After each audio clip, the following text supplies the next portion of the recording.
ایک واقعہ حجاج بن یوسف کا ہے، جب اس کے دور کے اندر راجہ دہر نے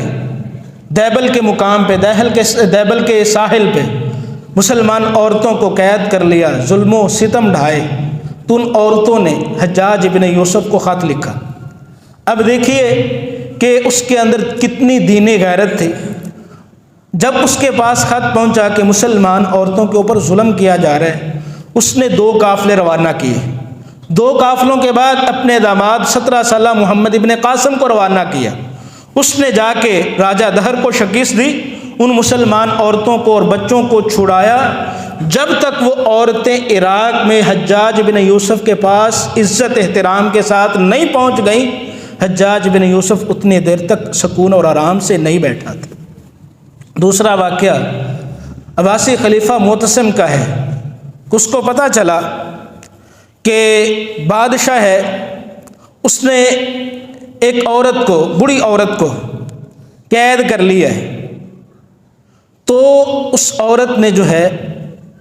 اپنی بے بسی کے عالم میں یہ الفاظ اپنی زبان سے ادا کیے، واہ معتصمہ، اے معتصم تو کدھر ہے؟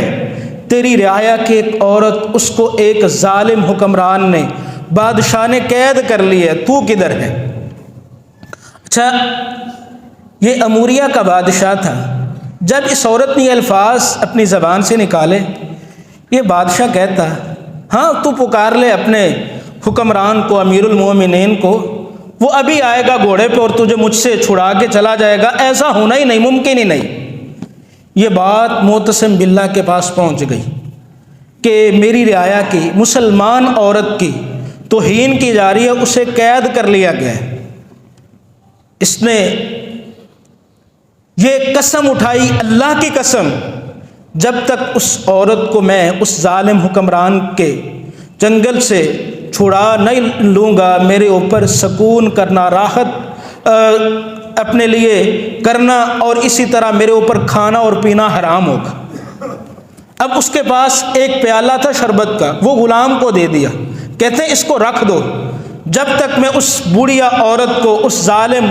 حکمران سے چھڑا نہیں لیتا، اتنی دیر تک معتصم باللہ کے اوپر یہ شراب، اور یہ شراب سے مراد وہ مشروب تھا جو اس پیالے کے اندر تھا، کہتے ہیں میرے اوپر یہ حرام ہے کہ میں اتنی دیر تک اس کو ہاتھ بھی لگاؤں جب تک میں اس عورت کو اس کے جو ہے وہ چنگل سے آزاد نہیں کروا لوں گا۔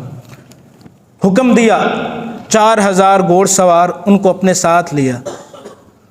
اور وہاں اموریہ میں پہنچ گیا۔ سخت سردی تھی، تو جو فوجی تھے انہوں نے جنگ کرنے سے احتراز کرنا شروع کر دیا کہ سردی اتنی زیادہ ہے، اس سردی کے موسم کے اندر جنگ نہیں ہو سکتی، اور کہا یہ کمانیں جو ہیں وہ سخت ہو چکی ہیں، ان کو دبانا اور نکالنا اور کھینچنا یہ مشکل ہو رہا ہے سردی کی وجہ سے۔ معتصم کی غیرت جاگی، آگے بڑھا، 200 کمانیں خود فوجیوں کو کھینچ کے دی، کہا چلو حملہ کر دو۔ اس ایک عورت کی خاطر معتصم باللہ نے اس بادشاہ کی رعایا کے اوپر حملہ کیا، اور تاریخ کے اندر یہ بات موجود ہے، ان 4000 گھوڑ سواروں نے 90,000 کے لشکر کو شکست دی،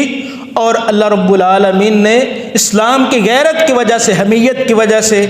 معتصم کو فتح عطا فرمائی، اور اس بڑھیا کو چھڑا کے قید سے واپس لا کے اپنے پاس ساتھ لے گیا، اور یہ قسم پوری کی کہ اتنی دیر تک اس نے وہ مشروب اور پیالہ نہیں پیا جب تک اس نے اس عورت کو اس ظالم بادشاہ کے چنگل سے آزاد نہیں کروا لیا تھا۔ یہ ہمارے حکمرانوں کی ذمہ داری بنتی ہے کہ اگر اس طرح